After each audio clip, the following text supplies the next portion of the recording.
સુરતમાં ફરી એકવાર નકલી ડોક્ટરનો પર્દાફાશ થયો છે। લસકાણા પોલીસે કોઈપણ માન્ય ડિગ્રી વગર દર્દીઓની સારવાર કરતા એક નકલી ડોક્ટરને ઝડપી પાડ્યો છે। લસકાણા પોલીસને મળેલી બાતમીના આધારે લસકાણા ગામમાં આવેલા બળિયાદેવ મંદિર સામેની ઉમિયા કોમ્પ્લેક્સમાં દુકાન નંબર 3માં ઓમ ક્લિનિક નામનું દવાખાનું ચલાવતા ઉત્પલ રાજકુમાર રાયના ક્લિનિક પર દરોડા પાડવામાં આવ્યા હતા। આરોપી પાસે મેડિકલ પ્રેક્ટિસ માટે જરૂરી કોઈપણ ડિગ્રી ન હોવાનું તપાસમાં સામે આવ્યું હતું। તેમ છતાં તે બીમાર દર્દીઓની સારવાર કરી રહ્યો હતો। પોલીસે મેડિકલ સરસામાન અને દવાઓનો જથ્થો કબજે કર્યો છે।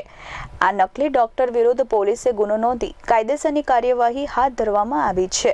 આરોપી ઉત્પલ રાજકુમાર રાય મૂળ પશ્ચિમ બંગાળનો રહેવાસી છે અને હાલમાં સુરતના કાપોદ્રા વિસ્તારમાં રવિ પાર્ક સોસાયટીમાં રહે છે। Bureau report S24 news Surat.